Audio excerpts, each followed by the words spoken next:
अरे तुम्हाला काय झालं ना, मी जीणं मुश्किल करीन यांचं.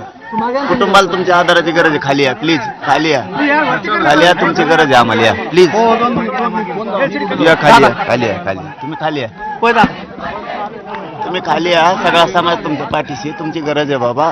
भयाला न्याय द्यायचा संतोष भयाला. खाली या तुम्ही खाली या प्लीज. माझी विनंती, मी यांचं जीणं मुश्किल करेल. तुमच्या कुटुंबाला काय झालं तुम्ही काळजी नका करू. माझा समाज लहान नाही, जीणं मुश्किल करेन राज्यात यांचं. खाली या, माझी विनंती. आत्महत्या नाही करायची. या खाली या. तर धनंजय देशमुख हे पाण्याच्या टाकीवर चढलेले आहेत. त्यांनी आंदोलन सुरू केलंय. वाल्मिक कराड याच्यावरती 302 अंतर्गत गुन्हा दाखल करावा अशी मागणी आहे.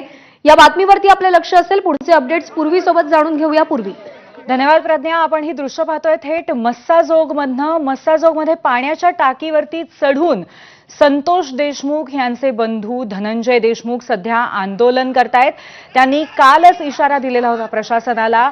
आधी त्यांनी असं म्हटलं होतं की ते मोबाईलच्या टॉवरवरती चढून आंदोलन करतील, पण प्रत्यक्षामध्ये ते या पाण्याच्या टाकीवरती कधी चढले, हे आंदोलन कसं सुरू झालं, याबद्दल एक मोठा प्रश्न आहे. आणि त्याचबरोबर प्रशासनाचं कुठेतरी हे अपयश सुद्धा आहे, कारण पोलीस बंदोबस्त कालपासूनच तैनात झालेला होता, परंतु या बंदोबस्ताला चकवा देत संतोष देशमुख आणि त्याचबरोबर त्यांचे सहकारी सुद्धा या टाकीवरती पोहोचलेले आहेत. महत्त्वाची गोष्ट म्हणजे या सगळ्यामध्ये संतोष देशमुख एकटे नाहीयेत. संपूर्ण गावातले सगळे नागरिक एकत्र येऊन एकत्र आवाज करत आज इथे प्रशासनाला जाब विचारतायत की अजूनही वाल्मिक कराडवरती हत्येचा गुन्हा दाखल का नाही झालेला.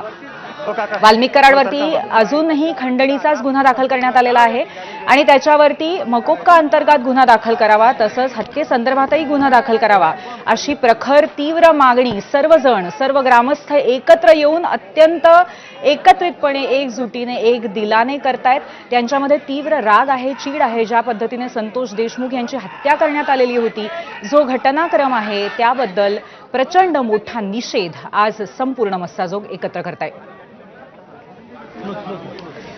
या आंदोलनावरती विविध नेत्यांनी प्रतिक्रिया दिल्या आहेत. त्यांच्या प्रतिक्रिया आपण पाहूया. अजूनही एक आरोपी मोकाट आहे आणि काही आरोपींना मोक्का लावलाय, काही आरोपींना मोक्का लावलेला नाही.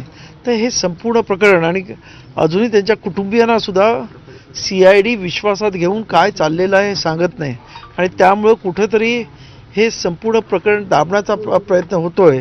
अशा पद्धतीची ह्या संपूर्ण गावामधल्या लोकांची एकंदरीत मानसिकता आहे आणि त्यामुळं आमची सर्वांची अशी मागणी आहे की ह्या प्रत्येक आरोपीची नार्को टेस्ट झाली पाहिजे आणि खऱ्या अर्थानं काय नक्की याच्यामध्ये झालेलं आहे आणि याच्यामध्ये कोण अजून सह आरोपी आहेत त्या सर्वांची पाळंमुळं खणून काढावीत.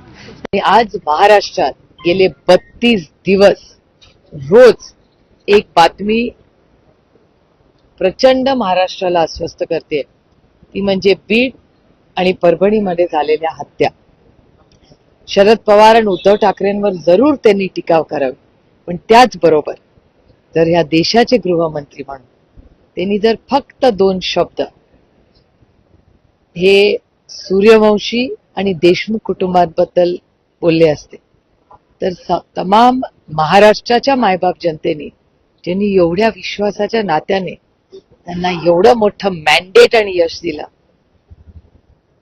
आणि या लॉ अँड ऑर्डरचा जो प्रश्न आज महाराष्ट्रात दिसतोय त्याला थोडासा आधार मिळाला.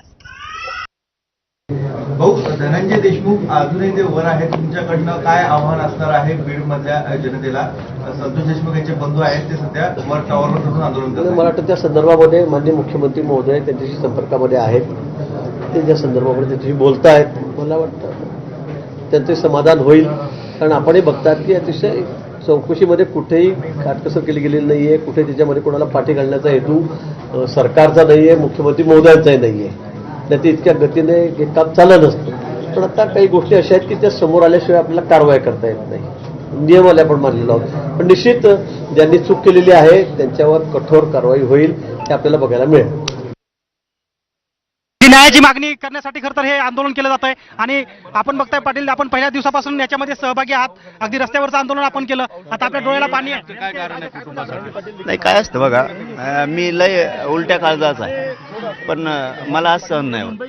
आज भाऊ जाऊन त्याच्या एवढ्या क्रूर हत्या होऊन जर त्यांच्या धनंजय भाईला आत्महत्या करायची वेळ येणार असली तर सोडणार नाही मी. मग जिनं मुश्किल करीन यांचं कुटुंबाला जर काय झालं तर. हा, ते खंडणी खोरात असो नाही ते 302 मधले असो, जिनं मुश्किल करीन. या खाली खाली या खाली या खाली खाली या. बघा, हे परळीमध्ये जोपर्यंत या राज्याचे मुख्यमंत्री सन्माननीय देवेंद्र फडणवीसजी हे बीडमध्ये जाऊन आपला इंगा दाखवत नाहीत तोपर्यंत हे चालूच राहील. आज काही पोराटोरांना त्यांनी मोका लावलाय. बघा त्यांचे चेहरे, ही प्यादी आहेत लहान, हे भाडोत्री पोर आहेत. मुख्य आरोपी मोकाट आहे, त्याच्यावर एक साधा गुन्हा टाकलेला आहे, तो सुटेल आता.